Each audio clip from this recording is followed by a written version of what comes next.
Apóstoles, y vamos en esta mañana a hablar acerca, hermano, cómo oraban los apóstoles, cómo oraban y qué era lo que ellos oraban. Vamos al libro de Hechos, capítulo 1, verso 14. Hechos 1:14 dice: y todos perseveraban unánimes en oración y ruego con las mujeres y con María, la madre de Jesús, y con sus hermanos. Gloria a Dios. Aquí, en este pasaje, aún no había llegado el Espíritu de Dios, pero ellos ya estaban siendo impulsados por la fe, hermano, a orar, a buscar al Señor en oración. Amén, hermanos. Gloria al Señor. Vamos a orar. Padre, gracias te damos en esta mañana, porque hemos, Señor, cantado tu nombre, Señor. Hemos adorado tu nombre. Te hemos dado gloria, te hemos dado exaltación, Señor, porque tú lo mereces, Señor. Los ángeles te adoran y nosotros, tu iglesia en esta tierra también, Señor. Te pedimos bendiga nuestra vida ahora por medio de tu palabra, Señor. Que ella sea, Señor, el consuelo, la esperanza y también la exhortación, Señor, a continuar confiando en ti, mi Dios.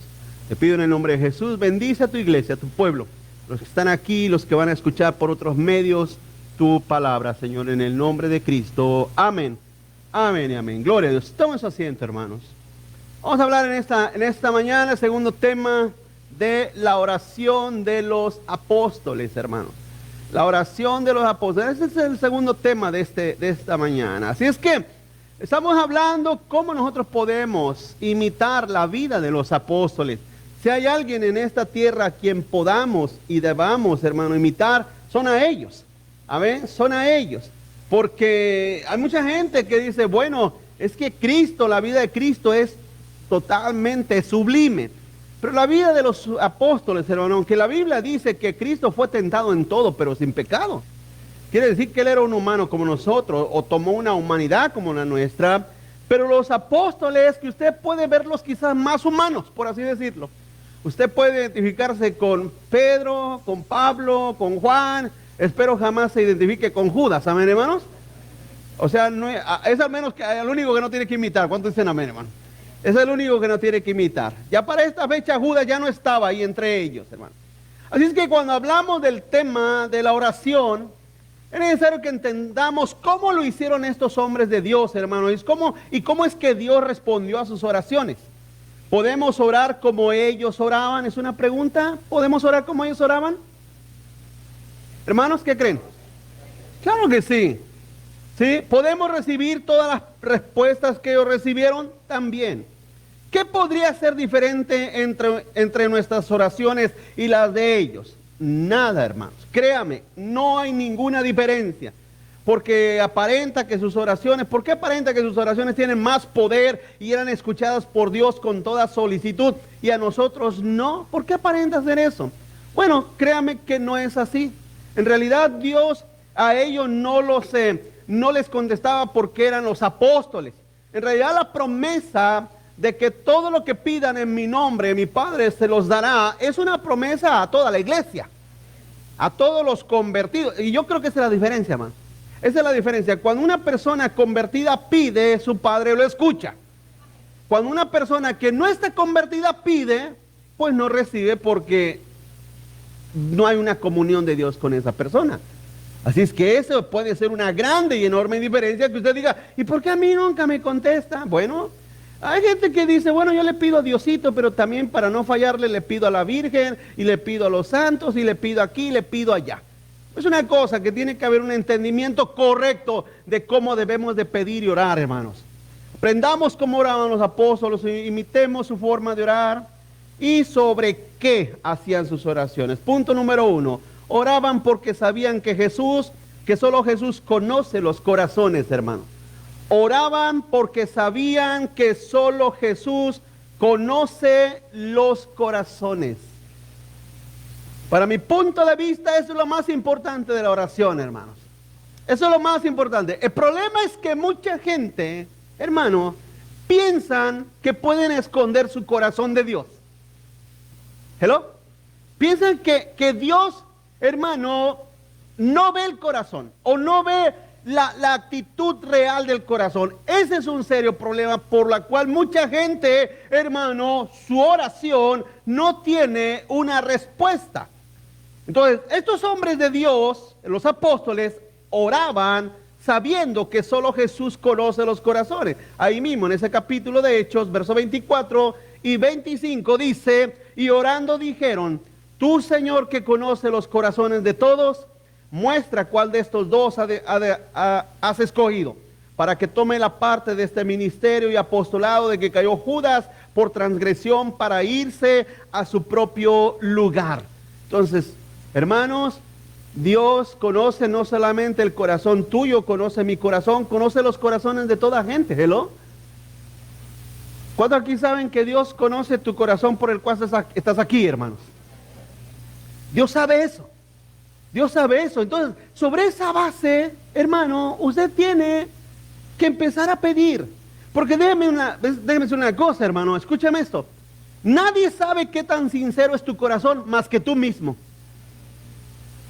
Pero también nadie sabe qué hipócrita es tu corazón más que tú mismo. En otras palabras, solamente tú sabes si eres sincero o estás fingiendo, hermanos. Así es que si estás fingiendo, créeme lo que Jesús lo sabe. Pero si es sincero tu oración del corazón, hermano, o si es sincera la oración de tu corazón, también Jesús la sabe. Pero escúchame esto, hermano. Para que Dios escuche tu oración, porque la Biblia claramente dice, a ver, y te lo voy a decir claramente, porque es importante que lo entiendas. Dios no escucha al pecador. La Biblia lo dice, Dios no escucha al pecador. ¿A qué pecador se refiere? Todos somos pecadores. No, se refiere al impío inconverso, hermanos. Al impío inconverso Dios no lo escucha. Pero si alguno se arrepiente, dice la Biblia, que a ese Dios lo escucha, porque el corazón contrito y humillado, Dios no lo rechaza. Así es que esa oración principal que usted tiene que hacer es, Señor, perdóname y te lo pido con todo mi corazón. Perdona mi vida. Perdona mis pecados. ¿Cuántos dicen amén?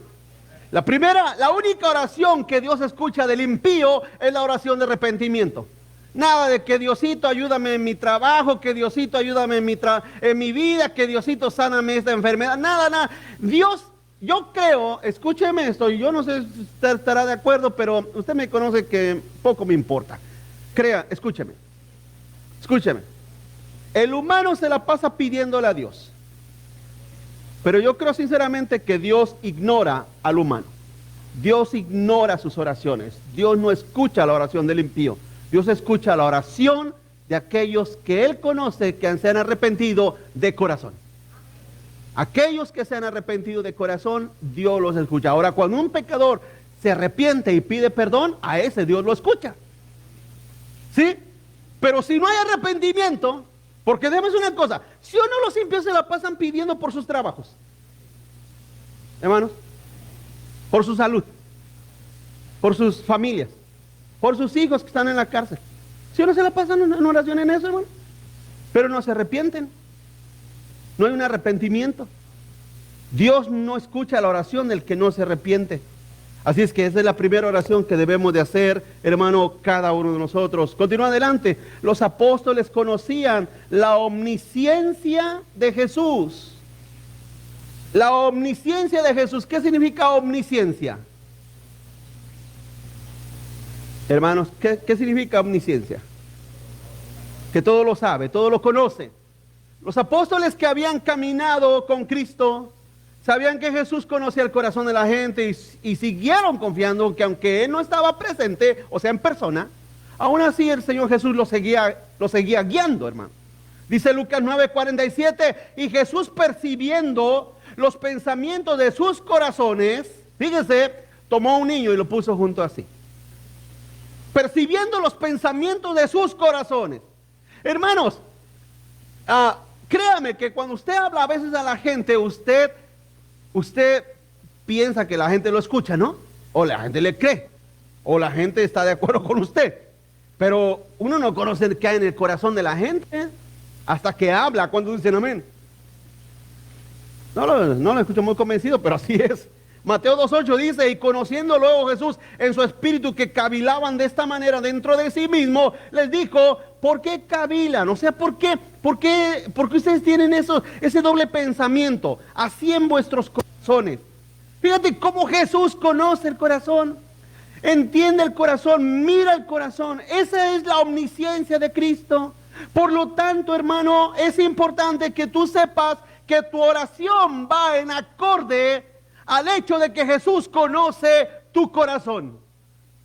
Conoce tu corazón, conoce las intenciones de tu corazón. Por eso Santiago dice que piden y no reciben. ¿Por qué? Porque piden mal, porque piden para sus deleites.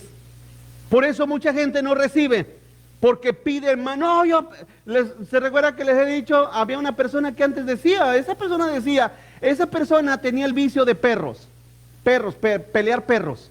Él peleaba perros, hermanos, perros pitbulls. Usted no sabe, hay peleas clandestinas de perros pitbulls. Y ese hombre se dedicaba a criarlos. Y iba a la iglesia y yo le dije, ¿sabes qué? Deja ese vicio. Había otro que era gallero. Sí, era gallero, hermano. Puros viciosos. Ese otro era gallero. Aquel peleaba perros. Y le decía, ¿sabes qué? Dejen esos vicios. Y ese hombre decía, no, pastor, pero es que mire, porque no solamente tenía el vicio de los perros, tenía el vicio de los casinos, hermanos.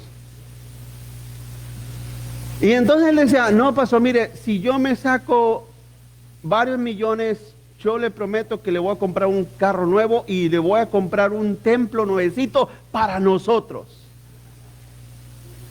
Hermanos, el hombre a final de cuentas se perdió. Se volvió al mundo. Así es que promesas, créame que yo a usted no le creo en una más que a Cristo Jesús sus promesas. Solamente al Señor, hermano. Porque los corazones solamente Cristo los conoce. Cuando dicen amén. Solamente el Señor los conoce. Y por esa razón yo creo que Dios no nos da más que lo que necesitamos. Porque Dios sabe, yo no, pero Dios sabe que si más nos da, más nos perdemos, hermano.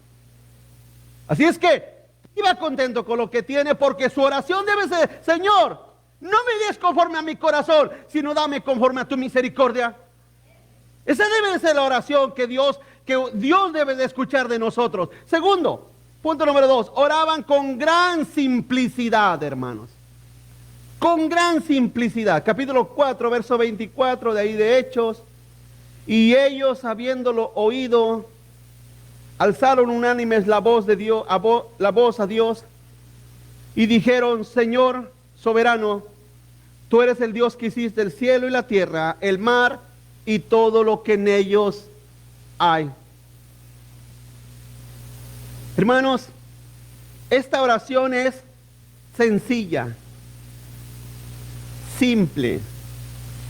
Es una oración que un niño la puede repetir y decir. ¿Cuántos aquí saben y entienden que a Dios no le impresionan nuestras palabras, hermano? No le impresionan nuestras palabras, ni le impresionan elocuencias, ni oraciones que a veces, el problema no son los términos de la palabra, o sea, no es en sí la palabra, sino a veces la promesa exagerada que hacemos en las palabras. Ese es el problema. El asunto es que Dios conoce, hermano, y escucha la simplicidad. Porque escúcheme esto, hermano. En sí, la palabra griega para la traducción de la palabra orar, ¿sabe cuál es la palabra más racional, más sencilla que existe en el vocabulario para la palabra orar? Platicar. Platicar. Esa es la palabra más, ¿cómo se puede decir? Más simple que se usa para la palabra oración del griego. Platicar. Hermanos, ¿cómo son nuestras pláticas normales? Racionales. ¿Cuántos están aquí conmigo? ¿Sí me escucho? Imagínate que yo llego con el hermano, porque a veces así me llega, pastorazo, cálmense, hermano, por favor, please. Pero sí, a mí conozco varias personas que cuando me ven, siervazo de Dios, ¿cómo estás, siervazo? Hermano, take it easy. Imagínense que yo hablara siempre con ustedes así, hermana, ay, chulada de hermana. Pregunto, ¿no es algo fuera de nuestro contexto? Pero entonces hay gente que en su oración piensa que a Dios, Diosito del cielo, espérate, Dios también escucha nuestras oraciones sencillas, Porque estamos orando, significa platicar con Él, hablar con Él. ¿Sí? Fíjese la oración. Alzaron unánime la voz y dijeron: soberano Señor, tú eres el Dios que hiciste el cielo y la tierra, el mar y todo lo que en ellos hay. Esa oración, ¿cuántos de aquí creen que esa oración Dios la recibió con agrado? ¿Por qué? Porque era una oración en la cual sus hijos estaban hablando con Él, estaban platicando con Él. Entienda eso, iglesia, entienda eso. Dios no le impresiona en nuestras palabras, no le impresiona en nuestras palabras. De hecho, Jesús en una ocasión le dijo a los fariseos: lo van a ver, pero se los reprimió, le dijo: ustedes exageran. Así es que eso es importante. Continúa adelante. Jesús prefiere la oración sin complicaciones y sobre todo sin falsedad, hermano. Sin complicaciones ni falsedades. Jesús prefiere la oración sin complicaciones ni falsedades. Ahora, no es porque los apóstoles no pudieran, hermano, hacer oraciones grandes, largas, suntuosas, sino porque sabían que Jesús conocía, hermano, la sencillez. Hermano, ¿usted cree que los apóstoles nunca platicaron con Cristo? Ellos caminaron con Él 3 años y medio. ¿Usted cree que, hermano, fíjese, póngame atención en esto, si todos los días platicaban con Cristo en una forma tan normal, tan natural, tan sencilla, ¿por qué la oración tendría que ser diferente? Ellos sabían que Jesús los estaba escuchando, aunque ya no estaba ahí presente con ellos. ¿Cuántos dicen amén? Pero ellos sabían que en espíritu Jesús les había dicho: yo estaré con vosotros todos los días hasta el fin del mundo. Entonces, por lo tanto, ellos sabían que no tenía que cambiar nada su oración. Una oración sencilla, una oración, hermano, en la cual Jesús prefiere esa sencillez.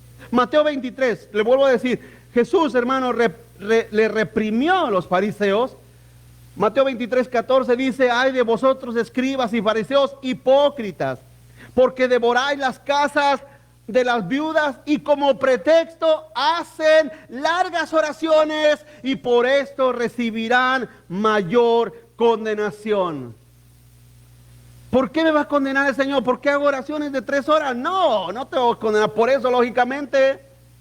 A esta gente el Señor los reprimía porque, hermanos, ellos siendo los maestros de Israel, siendo la gente que tenía que enseñar la palabra, al menos la ley de Dios, tenía que enseñársela. Dios le dijo a Moisés, esta ley que yo te doy, la enseñarás a tus hijos, se la repetirás cuando vengan, cuando se vayan, la escribirás en los postes de tu casa, para que tus hijos la memoricen y me teman también. Pero estos fariseos, hermanos, habían llegado a un estado en el cual ya era hipócrita y falsa sus oraciones. Ya ellos pensaban que haciendo largas oraciones y haciendo oraciones, hermanos, suntuosas, por así decirlo, fingidas, pensaban que Jesús los iba a escuchar. Le dijo: no, al contrario, fíjate lo que le dice el Señor: al contrario, van a recibir mayor condenación. ¿Qué amenaza tan más grande? Continúa adelante. Las oraciones simples de los hijos de Dios son escuchadas.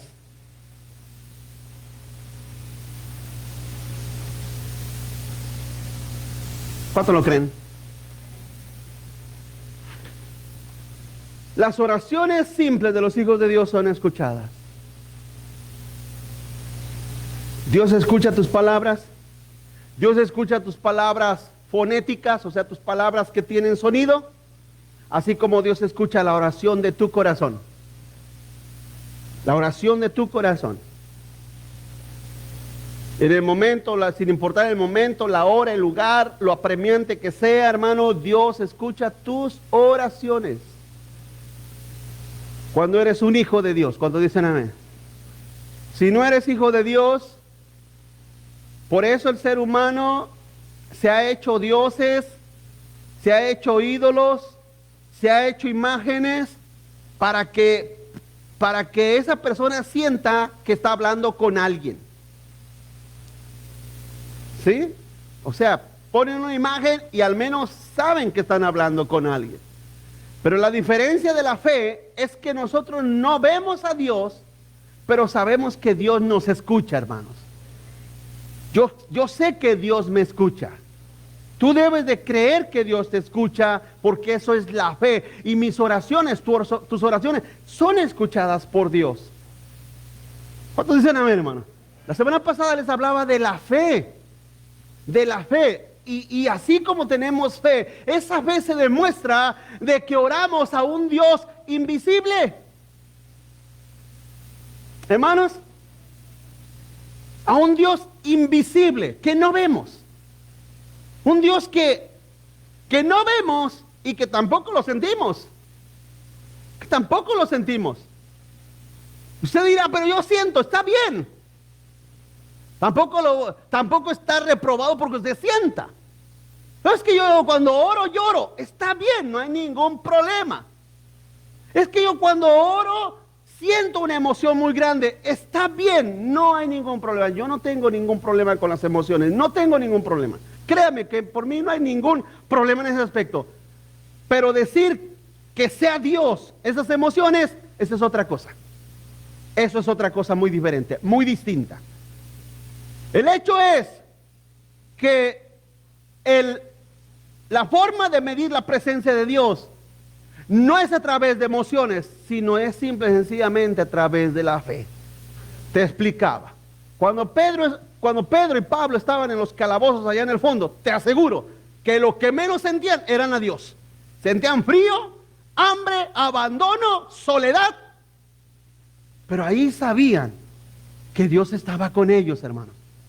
Ellos lo creían con todo su corazón. Y discúlpeme por destruirles sus mitos, porque yo sé que hay mucha gente que tiene esos mitos, pero para mí son simples mitos, hermanos. No hay tal cosa, no hay tal cosa. Dios está con nosotros aquí. Pero si yo me voy a la luna, allá está el Señor. Si me voy al fondo del mar, dijo David, ahí está tu espíritu. Si asciendo a los altos de las estrellas, allá estás tú. ¿Sí? Lo que David decía era que la presencia de Dios está donde está tu corazón. Donde está tu corazón arrepentido, donde está tu corazón en comunión con Cristo, ahí está el Señor.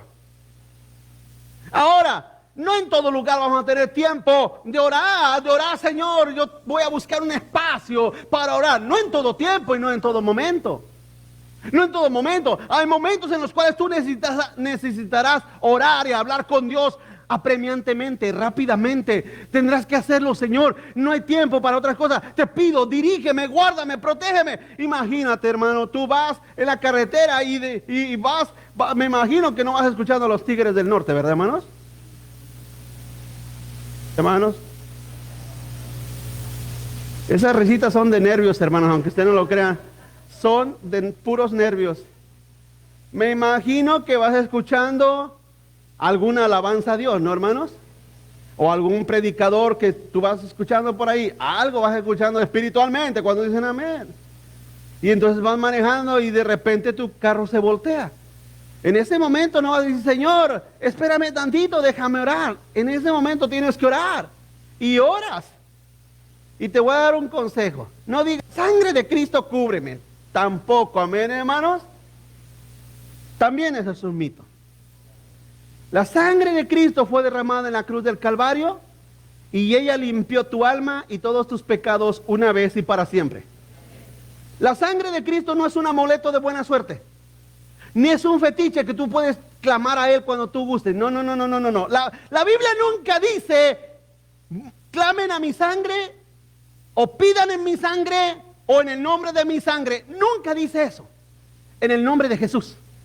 Toda oración que hagan en mi nombre, dijo el Señor Jesús, mi Padre les contestará. Mi Padre se los dará. ¿Me va siguiendo, hermano? Eso es la Escritura. Eso es la Biblia. Los demás son mitos. Los demás es mitología cristiana. Mire, vamos a Nehemías, capítulo 2, verso 1. Nehemías, capítulo 2, verso 1. Y sucedió en el mes de Nisán, en el año 20 del rey Artajerjes, que estando ya el vino delante de él, tomé el vino y lo serví al rey. Y como yo no había estado antes triste en su presencia, ¿sí me va siguiendo, hermanos? Me dijo el rey, ¿por qué está triste tu rostro? Pues no estás enfermo. No, no es esto sino quebranto de corazón. Y fíjense lo que dice Nehemías. Entonces temí en gran manera. Porque en otras palabras, Artajerjes, hermano, al ver uno de sus siervos tristes o desconsolado, se podía deshacer de él en un instante. Guardias, este que está triste, llévenlo afuera y córtenle la cabeza. Así. Esa gente tenían siervos por millones. ¿Me explico, hermano? Así es que la vida de uno más, uno menos, y más si era judío. Esclavo. Nehemías era un esclavo, era parte de la cautividad que habían hecho, hermano, los asirios. Y en ese momento, Nehemías, cuando el rey se dio cuenta que estaba triste, le dio temor. Y dice ahí, temí en gran manera. El 3, y dije al rey, para siempre viva el rey. ¿Cómo no estará triste mi rostro cuando la ciudad, casa de los sepulcros de mis padres, está desierta y sus puertas consumidas por el fuego? Me dijo el rey, ¿qué cosa pides? Fíjese lo que dice, escucha lo que dice, lo que sigue. Entonces oré al Dios de los cielos y dije al rey, si le place al rey y tu siervo ha hallado gracia delante de ti, envíame a Judá, a la ciudad de los sepulcros de mis padres, y la reedificaré. Hermanos, ¿cuántos ven aquí que Nehemías tuvo 3 horas para orar? Se tomó una semana de ayuno y oración, hermanos. Nada de eso. Nada de eso. Por eso te digo, cuando el hombre de Dios, la mujer de Dios, vive en comunión con Dios, hermano, simple y sencillamente la oración es una plática normal, común, cotidiana con tu Dios. ¿Sí? Nehemías le preguntó al rey, ¿qué pides?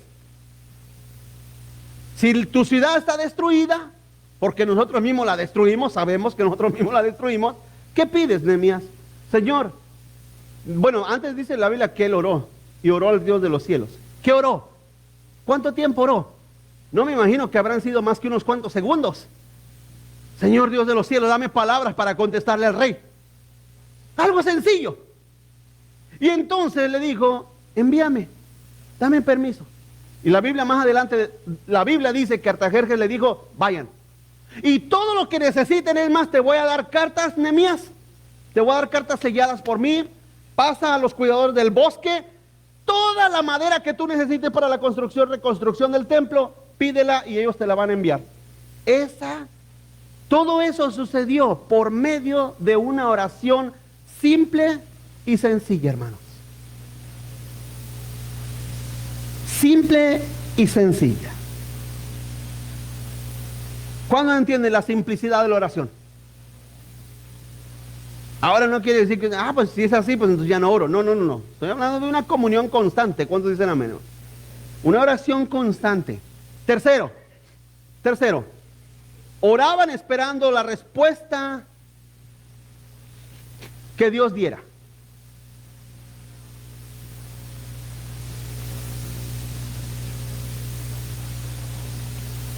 Aquí hay un punto muy importante. Regresemos a Hechos 4:29 y ahora, Señor, mira sus amenazas y concede a tus siervos que con todo de nuevo hablen tu palabra.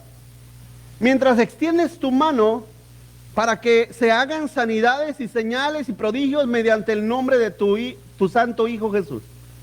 Cuando hubieron orado, el lugar que estaban congregados tembló y todos fueron llenos del Espíritu Santo y hablaban con denuedo la palabra de Dios. Hermanos, este es otro punto donde la fe participa con la oración. La fe participa con la oración. Pregunto y vuelvo a decir, ¿de dónde nacen las herejías de arrebátale al diablo tus bendiciones? ¿De dónde salen las herejías de arrebatar, de reclamar, de posesionarte, de que todo lo que pisares la planta de tu pie es tuyo? ¿De dónde salen todas esas, hermano, cosas descuadradas de la gente de hoy en día. ¿De dónde? No hay otra respuesta más que de la misma ignorancia de la Escritura, hermanos. Dios responde conforme a su voluntad y conforme a su soberanía. ¿Cuántos dicen amén? Está fulano enfermo y todos vamos a orar por el que está enfermo. Señor, fulano, mengano, el hermano, la hermana están enfermos. Y pues lo queremos mucho, lo estimamos mucho. Te pedimos, Señor, en el nombre de Jesús, que lo sanes. Y usted dice, yo sentí que Dios me dijo que sí, a mí me profetizaron que se va a quedar, y a los 10 minutos después de haber acabado la oración, se muere. ¿Qué es lo que pasa en la mente de muchos cristianos? ¿Por qué no oramos con fe? Es que nos faltó fe al orar. No faltó ni fe, ni convicción, ni ánimo, ni deseo, ni ganas, nada. Lo único que faltó fue simple y sencillamente sujetarnos y someternos a la soberanía y voluntad de Dios. ¿Cuántos dicen amén, hermanos? Porque eso es todo. Ahora, aquí los apóstoles pidieron el poder de Dios para hacer sanidades y señales y prodigios mediante el nombre de su santo Hijo Jesús. Póngame atención en esto. ¿Por qué a ver, hermanos, quisiera decirles esto, pero póngamelo y escúchalo con mucha madurez, si es que usted tiene madurez. En el capítulo 16 de Juan hay unos versos donde dice la Escritura, dijo Jesús, y mayores señales harán los que creen en mi nombre. En mi nombre tomarán cosa mortífera, en mi nombre echarán fuera demonios, en mi nombre si pisaren, tomarán veneno de serpiente, no los dañará. Hay una porción de esa en el capítulo 16 de Marcos. Déjeme decir una cosa y se lo voy a poner en claro. Esa porción bíblica en los manuscritos originales no están ahí. En otras palabras, aquí está un escrito del siglo segundo o siglo tercero, y acá está un escrito original del primer siglo. Ese capítulo 16 de Marcos 16, en este libro, en los libros originales no están. Están en esta porción del siglo tercero. Pero usted se fija que por el hecho de que y digo esto porque en una ocasión lo dije y una persona me cuestionó y dijo, bueno, pastor, entonces, ¿qué de toda la Biblia es confiable? Y yo le dije, mira, toda la Biblia es confiable. De hecho, ese pasaje es confiable, porque fue puesto ahí por algún maestro, algún hermano, alguien, alguna iglesia que consideró que todas esas cosas eran posibles en el nombre de Cristo en el primer siglo. Pero escúcheme esto, hermano. La razón por la cual los apóstoles hicieron prodigios y milagros y maravillas, ¿por qué ellos los hicieron? ¿Cuántos dicen amén? ¿Sabe por qué era? Porque en ese momento se necesitaban como credenciales para certificarse que las palabras del evangelio que ellos predicaban eran verdaderas en el nombre de Cristo, hermanos. Porque dice el verso 31 que cuando ellos oraron, descendió el Espíritu de Dios sobre ellos, y entonces ¿qué hicieron? Se pusieron a predicar con denuedo la palabra de Dios, hermanos. Mira, si yo voy a necesitar poder, si yo le voy a decir, Señor, voy a ir al Remate a predicar, voy a ir a Tijuana a predicar, voy a ir ¿hay alguien aquí de Sinaloa? ¿Hay sinaloenses entre nosotros? Si no, para tirarles duro. ¿No hay? No vino lo de Sinaloa, ¿verdad? Bueno, voy a ir al estado más duro e impío de todo México, voy a ir a Sinaloa a ganármelos para Cristo. Si yo necesito ir para allá, lo que necesito es poder para predicar el evangelio de Cristo. No señales, no milagros, nada de eso, sino el evangelio de Cristo Jesús. En otras palabras, prefiero que se vayan al infierno, prefiero que se vayan al cielo, con sida, enfermos con cáncer, sin ciegos, mudos. Prefiero que se vayan al cielo con todas esas decadencias a que se vayan al infierno sanos, hermanos. El problema es hoy en día que mucha gente ora para hacer milagros, pero no oran para poder predicar la verdad de Cristo Jesús, hermanos. Predica la verdad, Y vas a ver cómo te van a odiar, nada más por decirles la verdad. Hasta tu familia misma no te va a querer. Hermanos, predica la verdad. Habla la verdad de Cristo. Y vas a ver cómo los de tu casa misma te van a aborrecer. Les vas a echar a perder sus fiestas y su vida disoluta. Habla la verdad. Habla la verdad de Cristo. Y verás cómo en ese momento, ahí sí vas a decir, Señor, dame tu poder. Ahí, porque esa fue la oración que ellos pidieron. Y esa fue la oración que Dios les contestó. Continúo, ora creyendo como un niño. Ora creyendo como un niño. Como un niño. Ora creyendo como lo hace un niño. Un niño te cree todas tus promesas, ¿o no? Hermanos, ¿sí o no? ¿Te creen? Que dice, bueno, algunos ya no me creen. Bueno, eso ya es tu culpa, miren, hermanos. Pero los niños, cuando tú les dices una cosa y se los cumples, ellos te creen. Y esa es la oración que nosotros como hijos de Dios debemos de orar, creyéndole a nuestro Dios como niños. Como niños. Ese debe de ser el énfasis en nuestra oración. Pero orar y dudar es ofender a Dios. Si usted ora y duda, usted está ofendiendo a Dios, amado hermano. Santiago capítulo 1, verso 5.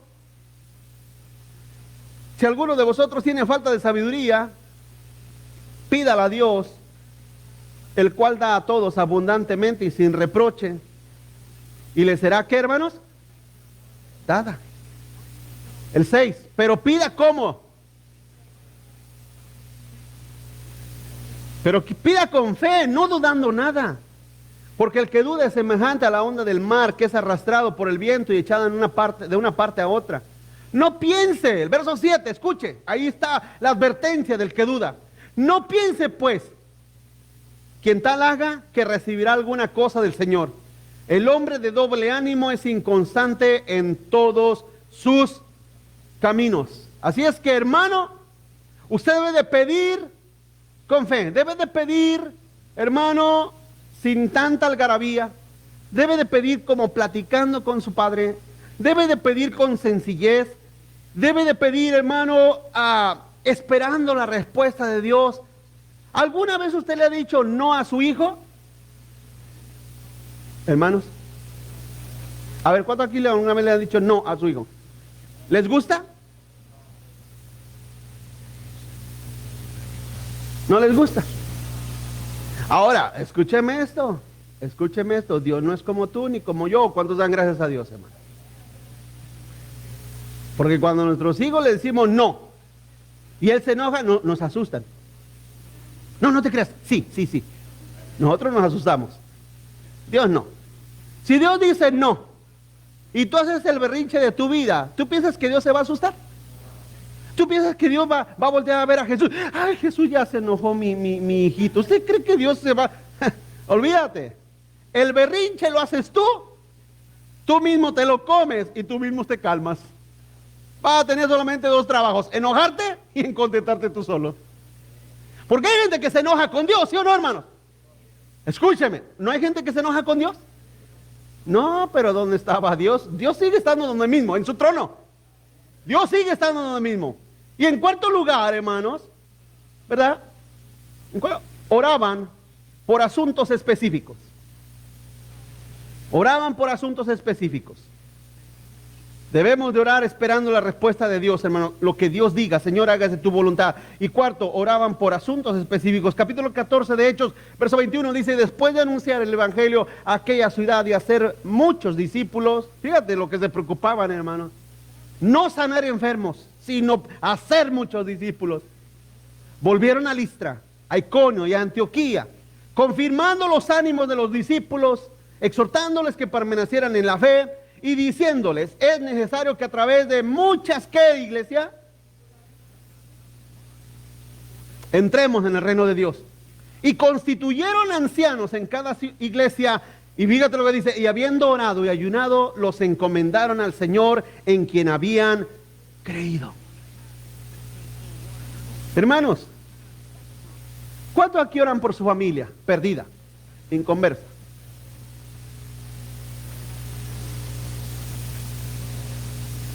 Ahí va otra vez. ¿Cuántos aquí oran por su familia inconversa?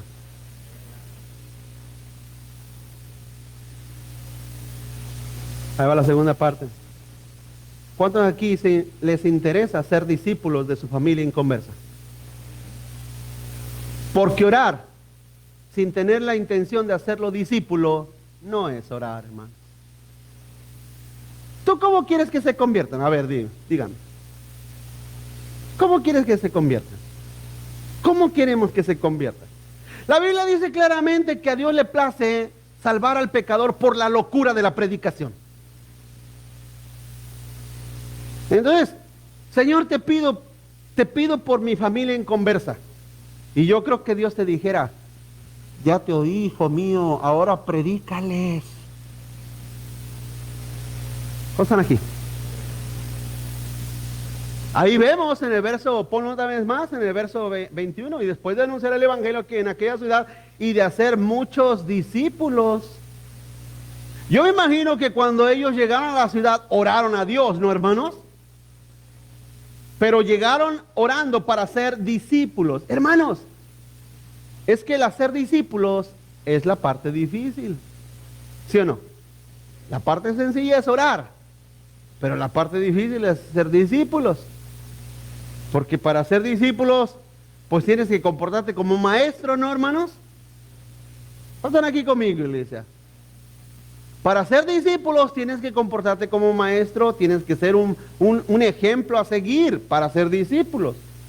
Tu labor es ser un discípulo, orando, habiendo orado, ayunado al Señor. Busca a Dios con todo tu corazón. Señor, si mi familia se va a convertir, si mis compañeros se van a convertir, Señor, ayúdame a hacerlos discípulos. ¿Cómo? Enseñándoles tu palabra, adoctrinándolos en tu palabra, dándoles tu verdad de tu palabra. Usted dirá, pero pastor, ¿cómo le hago? Aquí tenemos material para ser discípulos. Aquí lo tenemos. Ya acabaron las hojas, pero si faltan, te voy a poner ahí 300 hojas para que te lleves un paquete y hagas discípulo a quien abra las puertas al evangelio, hermanos. Pero es ahí donde la iglesia no tengo tiempo. Dijo alguien, no es falta de tiempo, es falta de voluntad. No es falta de tiempo, es falta de voluntad. A ellos les tocaba poner pastores. Ahí en el verso 23, esos apóstoles oraron y constituyeron ancianos en cada iglesia, dice la Biblia. Y los encomendaron al Señor en quien habían creído. Continúa adelante, oraban para ser discípulos dignos y fieles al Señor. Oraban para ser discípulos dignos y fieles al Señor.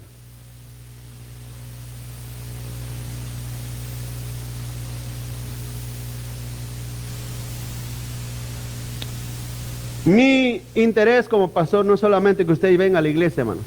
No solamente eso. Créame que no solamente eso. Hay iglesias que nada más de eso se preocupan. ¿Por qué usted cree que hay iglesias que nada más tienen servicio el domingo, hermano? Y aunque usted dirá, no, pero están vacías. No. Las iglesias más llenas hoy en día son las que solamente tienen un servicio el domingo. Tienen 2, 3 servicios durante el domingo. ¿Pero por qué? Porque ellos tienen en mente que solamente la iglesia es iglesia en domingo.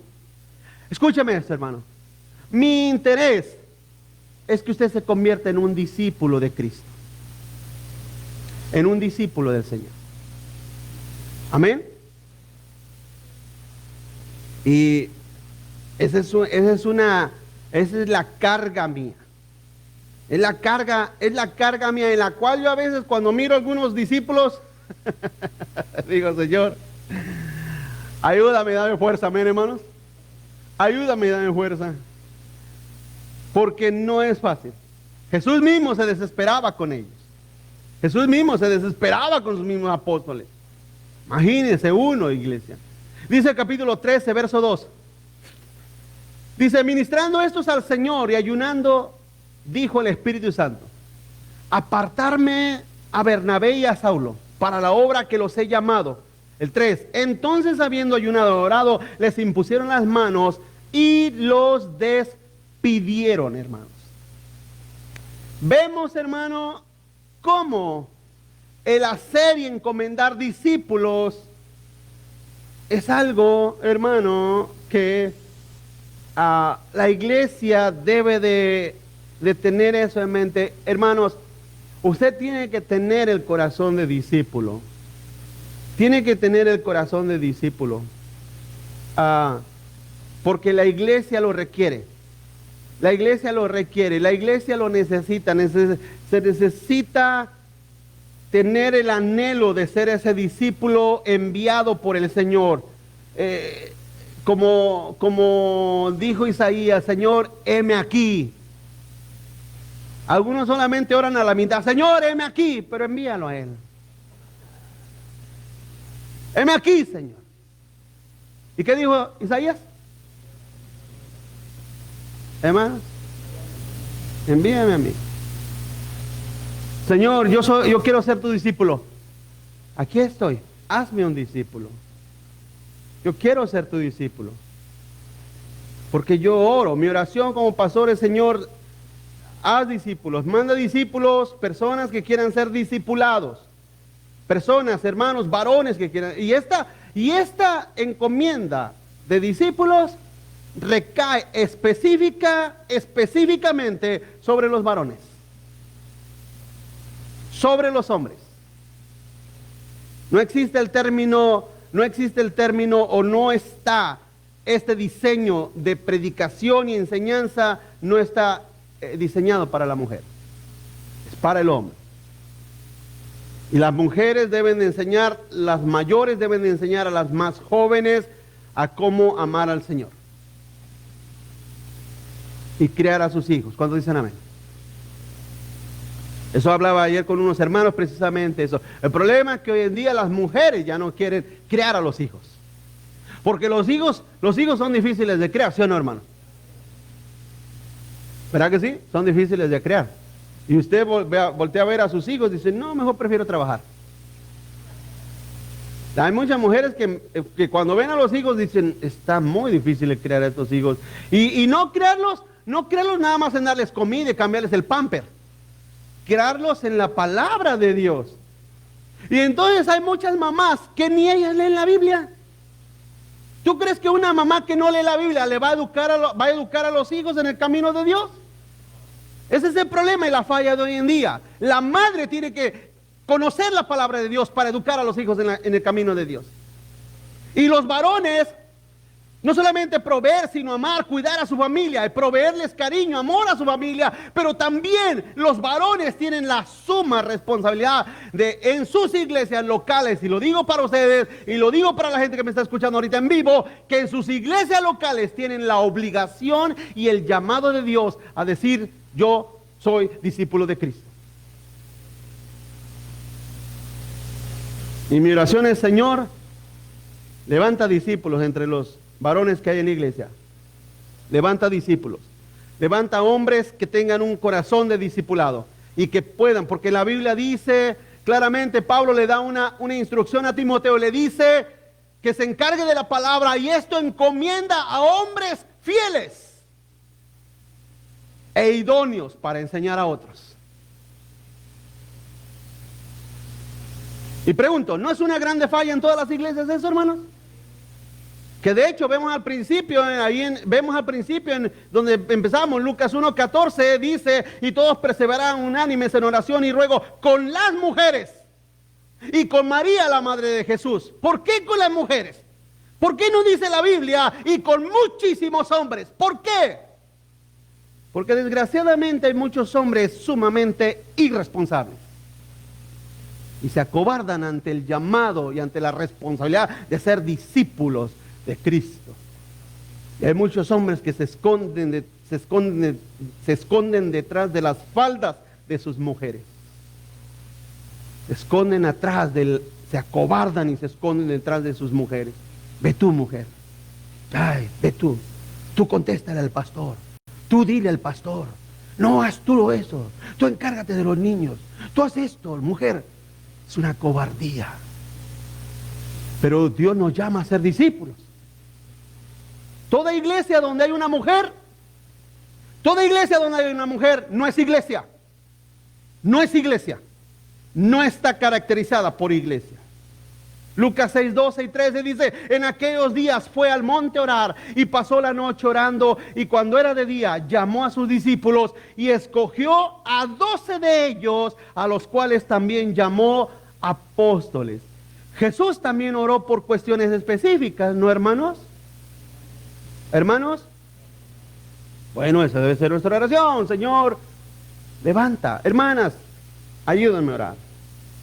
Mujeres, ayúdenme a orar. Todos oremos. Todos oremos. Oren por sus esposos. Señor, pon en el corazón de mi marido que se haga un discípulo tuyo. Pon en el corazón de los hermanos de la congregación que se hagan discípulos tuyos. Ponlos, por favor, ponles en sus corazones el tomar valor, el tomar coraje y decir: heme aquí, Señor, envíame a mí. Quinto, oraban y cantaban en medio de su peor situación, hermano. Esto es fe. Esto es fe. Oraban y cantaban en medio de su peor situación. Ahí Hechos 16, 25 dice: pero a medianoche Pablo y Silas. Ahora, ¿dónde estaba Pablo y Silas en este momento? Estaban en la cárcel. No estaban en Hawái, ya, Señor, aquí mira, viendo las estrellas hawaianas. No. Orando a medianoche, Pablo y Silas cantaban himnos a Dios, y los presos los oían. Entonces sobrevino de repente un gran terremoto, de tal manera que los cimientos de la cárcel se sacudían, y al instante se abrieron todas las puertas y las cadenas de todos. ¿Qué, hermanos? Se soltaron, se desamarraron, cayeron. Hermano, porque esa debe ser la situación de la oración de todos nosotros como hijos de Dios. En mis peores momentos, hermano, es mi oración y mi canto a Dios lo que muestra mi agradecimiento a Dios aún por la peor situación que estoy pasando. Aún por la peor situación que estoy pasando. Cantamos al Señor, oramos a Dios, aún estando en una situación mala. ¿Qué dijo Job? ¿Acaso recibiremos de Dios solamente lo bueno y lo malo, no? ¿Amén, hermanos? No. Sea Dios glorificado en todo. ¿Cuál es la actitud de los discípulos de hoy? Termino. ¿Cuál es la actitud de los discípulos de hoy? Normalmente hoy en día, hermano, la mayoría de la gente se queja, tienen temor, tienen incertidumbres, están llenos de incertidumbres, llenos de temores. Pero ¿qué es lo que aprendemos de los apóstoles, hermano? ¿Qué aprendemos de lo que ellos hicieron en su peor situación? Fíjate que es extraño, hermano, que mucha gente solamente quiere copiar de los apóstoles lo que sucedió en el capítulo 2 de Hechos. Es lo único que quieren copiar, hermanos. Pero ¿por qué no copian lo que Pablo y Silas pasaron cuando estaban en la cárcel? ¿Cuántos dicen amén, hermano? Y en esas cárceles no había 3 comidas al día, como hoy en día encierran a los vagos en las cárceles. ¿Yo no, hermano? Hoy en día, en ese tiempo no había aire acondicionado, ni cama, nada. No tenían un gimnasio para ir a hacer pesas ahí 2, 3 horas al día, nada. Estaban ahí encarcelados, generalmente estaban estos presos estaban parados contra la pared, amarrados con grilletes en las manos, hermano, parados. Así comían, así dormían, así vivían. Así estaban, todo el día. Y estaban allá cantando y adorando y orando al Señor, y en ese momento tembló. Dice Santiago 5:13. ¿Está alguno entre vosotros afligido? Haga oración. ¿Está alguno alegre? Cante alabanza. No nada más cantemos alabanza cuando vamos de viaje a vacaciones, amén, hermanos. Cantemos alabanza cuando estás en tu casa adolorido, cuando estás en el hospital, cuando estás en la cárcel. No entiendo la razón por la cual caes a la cárcel, pero si en dado caso caes a la cárcel, canta alabanzas a tu Dios. Si caes al hospital, si el día de mañana nos enteramos de dónde está fulano, dónde está mengano, está enfermo y está enfermo de muerte, ya no le da mucho tiempo el doctor. Ahí estando en la cama, no empiece a cuestionar a Dios: Señor, ¿Qué pasa? ¿Dónde está? ¿Se recuerda? Yo les dije, cuando estuve en los tiempos más críticos, ahora en que me enfermé una semana, cuando estaba en los tiempos más críticos, yo no sé si eran los tiempos más delirantes o los tiempos, no sé qué. Pero cuando estaba en ese momento que el dolor estaba en lo más agudo, yo le decía al Señor, Señor, estoy a un paso de ti. A un paso de ti. ¿Qué te cuesta, Señor? Vamos, llévame. ¿Qué quejarme ni que llorar? Lo que eso sí, uno se aburre de estar metido en un cuarto todo el día. Pero queja jamás. Señor, tú eres mi Dios. Es algo que uno tiene que aprender y mirar que Dios está aún en esa situación. Colosenses 3:16 dice, la palabra de Cristo more en abundancia en vosotros, enseñándoles y exhortándolos unos a otros en toda sabiduría, cantando con gracia en vuestros corazones al Señor, con salmos e himnos y cánticos espirituales. Así es que la oración debe de ir acompañada con alabanza y adoración en las peores situaciones. Resumen, termino. Oremos sabiendo que Jesús nos conoce en lo más íntimo. ¿Cuántos dicen amén, hermano? Oremos con simplicidad. Acuérdate de esto, a tus palabras a Dios no lo impresionan, ni lo asustan, ni lo espantan, ni lo apantallan, no. Ora con simplicidad. Tercero, oremos con fe esperando la respuesta que Dios nos dé. Si es sí, gloria a Dios. Si es no, gloria a Dios. Cuarto, oremos y ayunemos por cosas específicas, hermano. Ore por lo que sea necesario. No por lo que sea innecesario, iglesia. Quinto, oremos y cantemos aún en nuestras peores situaciones, hermanos. Le voy a invitar que se ponga de pie conmigo.